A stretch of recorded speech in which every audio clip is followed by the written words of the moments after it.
This is Dallas, more specifically, Oak Cliff, Texas, my community where HIV lives. More than 14,000 HIV positive people live here, but it seems as some don't know. They don't know anything about it. You try to talk to them, what's that? Can I catch it from this? A lot of people at first did not want the housing in that community. They put up posters and signs and stuff like that, but we're still there, you know. So I guess, they have to accept it because it's here.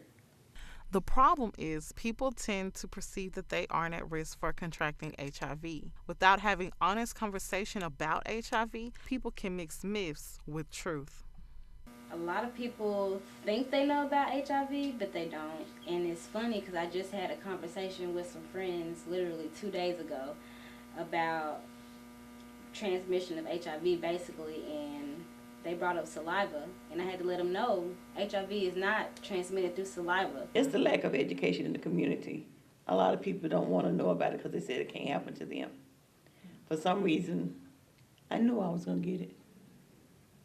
Really? Yeah. I knew I was going to get it. I was promiscuous. And I had so many minutes to shame.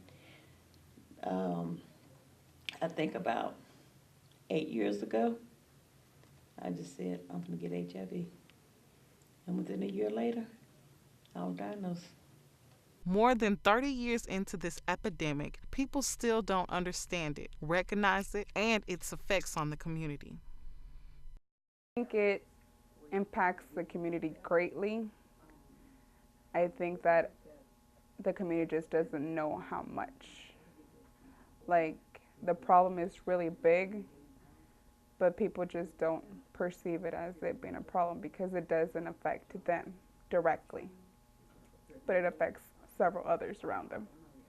HIV affect the community in many ways because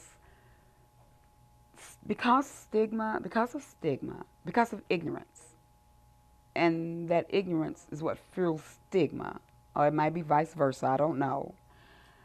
The community is missing valuable assets. They're missing women that they don't even know exist because we've made it so hard for people to talk about their living with HIV. These women have decided that they're just going to live their life in isolation, or live in seclusion or whatever, live by themselves and not share the valuable gifts that they have. And so the community is missing that.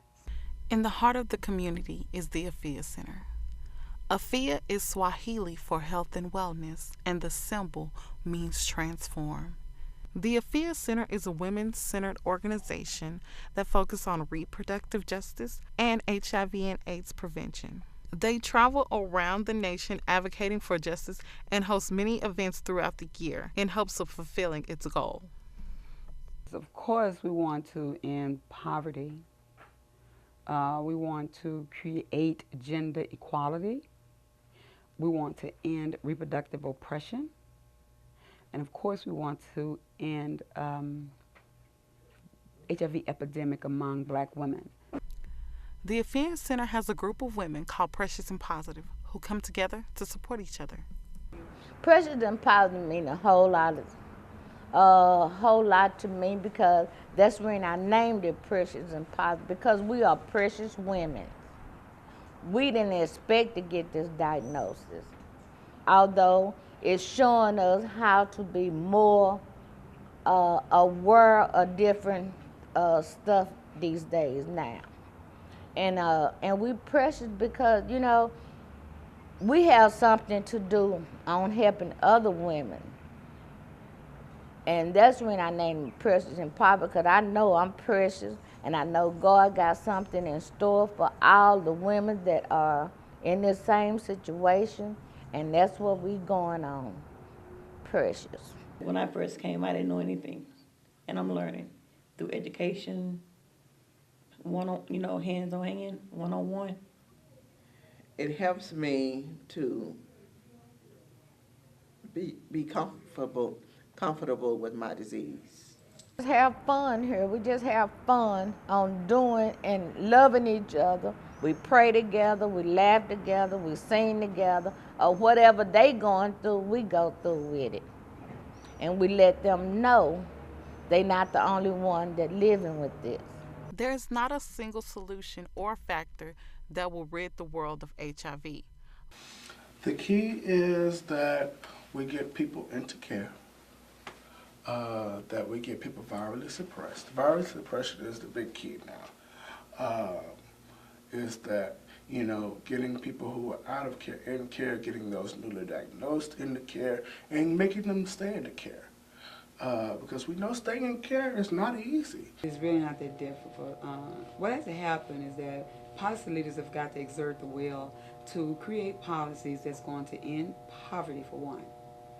We got to look at gender inequalities, and we got to look at racism. And a lot of that stuff, some of that stuff is just for people to morally do the right thing, but also to politically do the right thing. And so HIV is driven by poverty. That's just like any other health disparities, driven by poverty.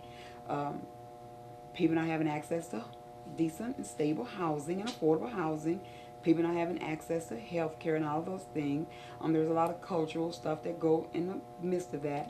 But just the way people have sex and not have sex and all of that's not really the deciding factor there. So in order to really end HIV, we have to end the structural barriers. We have to end those structural things like poverty that creates no housing, that create substandard education systems, violence against women, no place for women to go when they're living in violent situations.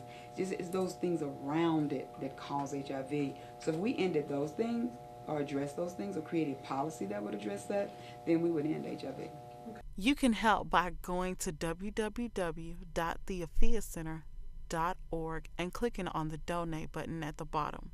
It is essential for us to keep organizations like this one open, because today it's my community. Tomorrow it can be yours.